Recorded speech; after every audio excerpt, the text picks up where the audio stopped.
Hello बच्चा लोग, कैसे हो? होप करता हूँ सब लोग बढ़िया होंगे, मस्त होंगे। आज का जो है ये अकाउंटिंग प्रिंसिपल का सेकंड पार्ट है। इसमें टोटल का टोटल सारा अमाउंट कंप्लीट हो जाएगा और इसका जो पहला पार्ट है मैं यहाँ कार्ड पे लगा दूंगा, उसको आप देख लीजिएगा। चलो शुरू करते हैं। अब यहाँ पे तुम्हारा देखा हुआ है dual aspect concept. Dual aspect concept में ये है कि every business transaction having a dual aspect. Obvious सी बात है, ये दो बेसिक कॉन्सेप्ट पे बात करता है जिसको हम डबल एंट्री सिस्टम कहते हैं। जिसको हम क्या कहते हैं? डबल एंट्री सिस्टम कहते हैं। अब इस सिस्टम के हिसाब से अगर देखा जाए तो पूरे का पूरे बिजनेस मॉडल में, पूरे का पूरे बिजनेस सिनेरियो में दो एक्सपेक्ट्स पे ही काम होता है, दो ट्रांजैक्शंस होते हैं। अब कोई बिजनेसमैन है, वो सामान को बेचेगा और उसके बदले वो पैसा ले आएगा। तो एक तरफ कुछ जा रहा है और एक तरफ कुछ आ रहा है। ये इस कॉन्सेप्ट पे काम करता है, ठीक है। तो कहने का मतलब क्या हो गया कि कहीं ना कहीं कोई एक अकाउंट डेबिट होगा, कहीं ना कहीं कोई एक अकाउंट क्या होगा? डेबिट बैलेंस में दिखाएगा, और कहीं ना कहीं कोई अकाउंट क्या दिखाएगा? क्रेडिट बैलेंस में दिखाएगा, ठीक है। इस सिनेरियो को ही देखते हुए डुअल बेसिक कॉन्सेप्ट को तैयार किया गया था, जिसमें यह कहा गया था यानी assets is equal to liability plus capital, liability plus capital, ठीक। इसी बेसिक सिनेरियो पे इसका कहने का मतलब यह है कि जितनी आपके पास एसेट्स है उसकी वैल्यू आपके लायबिलिटी और कैपिटल के बराबर होनी चाहिए। एक तरफ वो डेबिट रहेगा और एक तरफ वो क्या रहेगा? क्रेडिट रहेगा। उसके बाद देखो रेवेन्यू रिकॉग्निशन या रियलाइजेशन कॉन्सेप्ट। रेवेन्यू रिकॉग्निशन या रियलाइजेशन कॉन्सेप्ट ये कहता है कि रेवेन्यू हमेशा क्या होता है? वो ऐड होता है तुम्हारी कैपिटल में। इसका मतलब कि time for the particular period in which revenue is realised.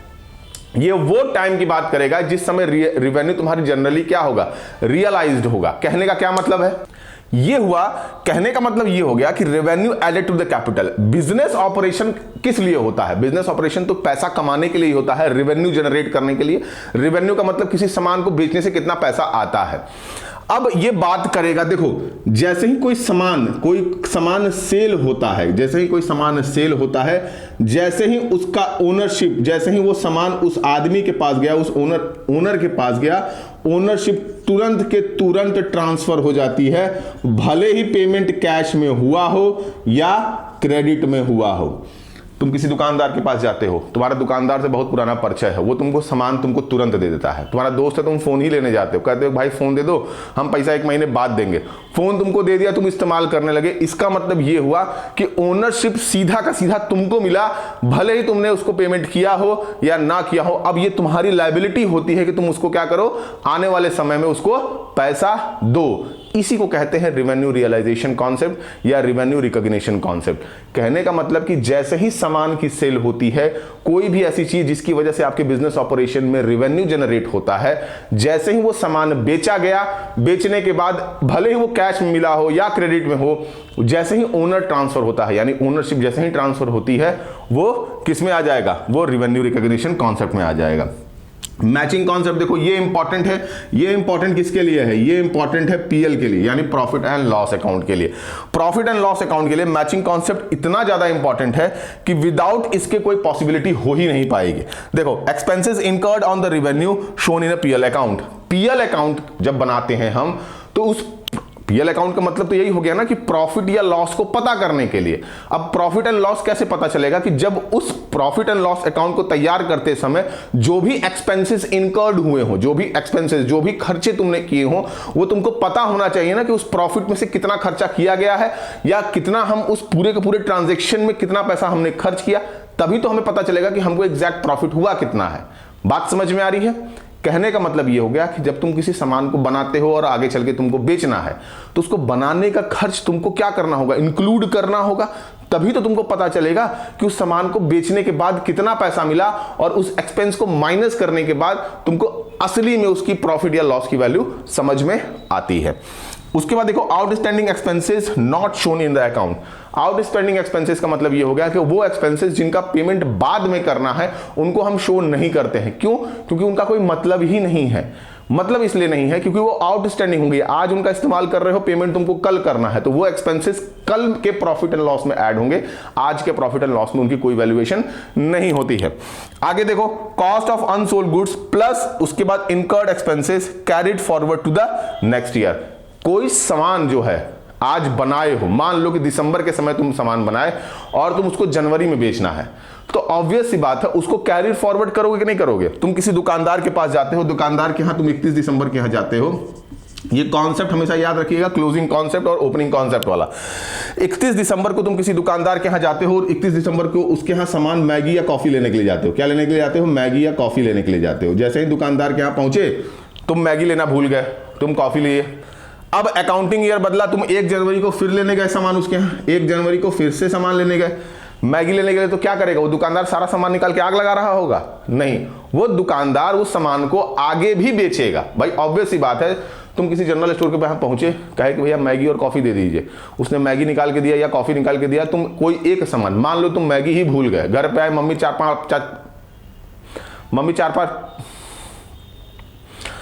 चार पांच पड़ाका मार दी तुमको, कहे कि ऐसा है कि मैगी कहाँ है जी, तुम कहे करेगा मम्मी हम कल लेते आएंगे। अब तुम अगले सेशन में पहुंचे, 1 जनवरी को उसके दुकानदार के यहाँ पहुंचे, दुकानदार क्या करेगा? सारा सामान निकाल के आग लगा देगा, कहे कि अरे नया साल नया माल, ऐसा तो वो करेगा नहीं, उस सामान को वो बेचेगा ही बेचेगा। तो इसलिए तुम क्या करते हो, जो भी कॉस्ट ऑफ अनसोल्ड गुड्स है, जो भी बचा हुआ सामान है और उस पे जो इनकर्ड किए हो, उसको ले आने का, अब वो सामान आया है, उस सामान को रखा गया है, उस पे जो एक्सपेंसेस इनकर्ड होता है, उसको तुम कैरीड फॉरवर्ड करते हो अगले साल के लिए, ताकि तुमको ये पता चल जाए कि क्या सामान बचा हुआ है और वो प्रॉफिट एंड लॉस में क्या इंपैक्ट कर रहा है। ऑब्जेक्टिविटी कॉन्सेप्ट देखो, इसमें कहा है कि accounting transactions should be recorded in an objective manner. Objective manner में ट्रांजैक्शंस होना चाहिए, free from the personal bias, free from the personal bias. ऐसे ट्रांजैक्शंस जो कि ये शोन कर रहे हैं कि वो ट्रांजैक्शन बने किस वजह से। कहने का मतलब क्या हो गया कि अगर कैश सेल हो रहा है, कैश सेल हो रहा है, तो तुमको लिखना होगा कि भैया कि कैश में सेल हुआ है, क्रेडिट सेल हुआ है, क्रेडिट सेल हुआ है, तो ये भी तुमको लिखना होगा, ये भी तुमको लिखना होगा कि क्रेडिट सेल हुआ है। बात समझ में आए कि नहीं समझ में आए? तुम अगर अपना पर्सनल मतलब कि वेंडेटा उसमें लगा देते हो, मान लो कि तुम्हारा कोई दोस्त है, तुम्हारे दुकान पे आया, तुमसे सामान लेने आया, तुम पिताजी की दुकान पे बैठते हो, तुमने उसको सामान बेचा और कह दिया कि कैश में सेल किए हैं, तुम्हारा दोस्त धोखेबाजी कर गया, तब तो काम लग जाएगा ना। पापा तो गिरा के मारेंगे, पापा कहेंगे कि बताओ कि तुम बेचे हो 10,000 का सामान, पैसा कहाँ है इसका, मार्क बिगाड़ देंगे। तो पर्सनल बायस नहीं होना चाहिए। Personal bias in the sense का मतलब यह है कि आपको पर्सनली बायस्ड नहीं होना है उस चीज को लेके। जो ऑब्जेक्टिविटी दिखा रही है, जो ट्रांजैक्शन की ऑब्जेक्टिव है, अगर कैश में सेल हो रहा है तो कैश दिखाएंगे, क्रेडिट में सेल हो रहा है तो क्रेडिट दिखाएंगे। ठीक है, आगे चलो। अब देखो, अब आ गया अकाउंटिंग कन्वेंशन। अकाउंटिंग कन्वेंशन में 3 बेसिक पॉइंट्स है, convention of a full disclosure, convention of materiality, convention of a conservation and a produce. ठीक, आओ देखो, convention of full disclosure. Full disclosure का मतलब ये हो गया कि जो भी रेलेवेंट इंफॉर्मेशंस होंगी, जो भी रेलेवेंट इंफॉर्मेशंस होंगी, इनको आपको दिखाना पड़ेगा। बिना दिखाए आप अपना काम नहीं कर सकते हैं, क्योंकि तुम्हारे बिजनेस में कई लोग पैसा लगाते हैं, इन्वेस्टर, क्रेडिटर, सप्लायर्स, इन सबको पता होना चाहिए कि आपके बिजनेस में कौन से ऐसे इंफॉर्मेशंस है जिसमें आपका बिजनेस बदल सकता है। अब तुम ऐसी ही इंफॉर्मेशन छुपा दो, मान लो तुमने पूरे के पूरे लॉस के ही सिस्टम को छुपा दिया, तुमने दिखाया कि हमको लॉस हो ही नहीं रहा है। अब जैसे पेटीएम ने किया, उसने दिखा दिया कि हमको लॉस नहीं हो रहा है, आईपीओ लॉन्च किया, बारूद बन गए, 1700 का शेयर 500 पे आ गया। तो ये जो फुल डिस्क्लोजर वाला मामला है, ये आपको दिखाना पड़ेगा कि भैया आपके बिजनेस में प्रॉफिट हो रहा है कि लॉस हो रहा है, ऐसे रेलेवेंट इंफॉर्मेशन जो तुम्हारे बिजनेस के लिए जरूरी है। जैसे कंटीजेंट लायबिलिटी। कंटीजेंट लायबिलिटी का मतलब ये हो गया कि अगर कोई प्रोजेक्ट पे काम कर रहे हो और लार्ज अमाउंट तुम्हारा क्या है, पेंडिंग है, उसको भी तुमको दिखाना होगा, ये शोन करना होगा कि हाँ भाई इतना अमाउंट हमारा पेंडिंग है, हमको इतना पैसा अभी देना है। उसके बाद से अगर हम बात करें प्रोविजन फॉर डाउटफुल डेब्ट, डेप्रिसिएशन, ये सबके सब तुमको दिखाने होंगे अपने बैलेंस शीट में एज अ फुटनोट या लेस करके, या जो भी सिचुएशन। बैलेंस शीट जब बनता है तो उसमें देखोगे प्रोविजन फॉर डाउटफुल डेब्ट करके बनाया जाता है, डेटर में से उसको लेस किया जाता है। उसके बाद से जो तुम्हारी एसेट्स होती हैं उसमें से डेप्रिसिएशन को माइनस करके उन एसेट्स को लिखा जाता है, या एक फुटनोट नीचे एक डाल के तुमको लिखना होगा कि भैया ये हमारा प्रोविजन बना हुआ है, हमारा डेप्रिसिएशन बना हुआ है। ये एक बेसिक फुटनोट करके तुम अपने बैलेंस शीट में दिखाओगे। प्लस अगर किसी कमोडिटी को तुम परचेज कर रहे हो, वो अगर इंस्टॉलमेंट बेसिस पे है, उसको भी तुमको दिखाना होगा कि भैया ऐसा है कि अब मान लो कि तुमने 1 करोड़ का सामान खरीदा, तुम्हारे यहां 1 करोड़ का सामान रखा हुआ है और तुम दिखा ही नहीं रहे हो अपने इन्वेस्टर्स को कि भैया कि हम 1 करोड़ का सामान लिए हैं, अभी हमको 40 लाख रुपए और देने हैं, तो वो भी तुमको शोन करना होगा। वो तो तुम एसेट में दिखा दोगे कि भैया हमारे पास इतना एसेट पड़ा हुआ है, बट पेमेंट भी तो करनी है उसकी। ठीक, तो वो भी तुमको क्या करना होगा, बैलेंस शीट में एज अ फुटनोट दिखाना होगा। तो फुल डिस्क्लोजर वाला मामला यहां पे देखने को मिलता है। Convention of materiality, irrelevant informations को आपको दिखाने की जरूरत नहीं है, जिनकी वजह से आपके बिजनेस में अगर कोई चेंज नहीं आ रहा है, ऐसे बातें जिनकी वजह से आपके बिजनेस में कोई इंपैक्ट नहीं पड़ेगा, जो अननेसेसरी इंफॉर्मेशंस हैं उनको आपको दिखाने की कोई भी जरूरत नहीं है। जैसे अगर मैं बोलूं कि अगर हमारे क्लोजिंग स्टॉक में या हमारे क्लोजिंग स्टॉक में 500 का डिफरेंस आ रहा हो, या 1000 का डिफरेंस आ रहा हो, या 2000 का डिफरेंस आ रहा हो, इन डिफरेंसेस को दिखाने की कोई जरूरत नहीं है। क्यों नहीं है? क्योंकि ये इररिलेवेंट है, इन इंफॉर्मेशन का कोई भी मतलब नहीं है।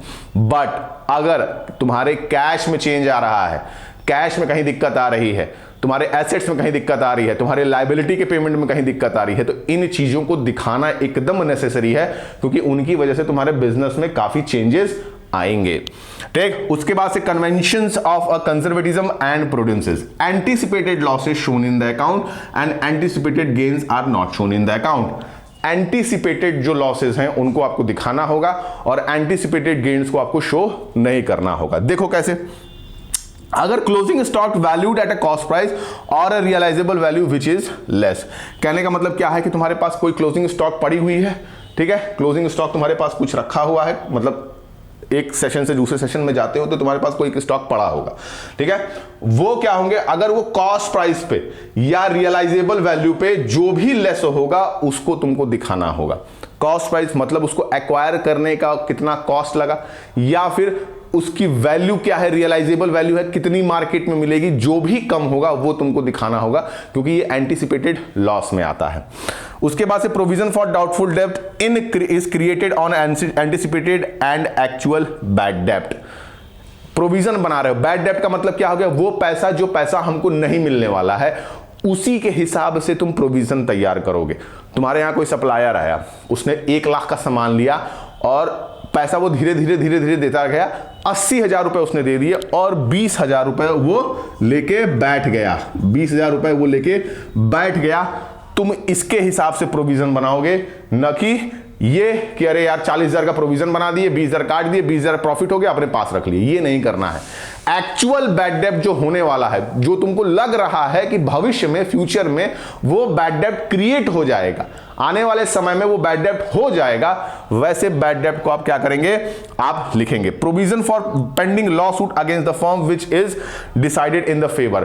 कोई फर्म के ऊपर कोई लॉ सूट पड़ा हुआ है, कोई केस ही आया है और वो केस तुम्हारे फेवर में है। किसके फेवर में है? तुम्हारे फेवर में है। वो तुमको देना होगा, क्योंकि इससे ये पता चलता है कि हाँ भाई आपके ऊपर अगर कोई केस हुआ है तो आप इतने अच्छे बिजनेसमैन हैं कि वो आपके फेवर में आ गया, वो भी तुमको शोन करना होगा।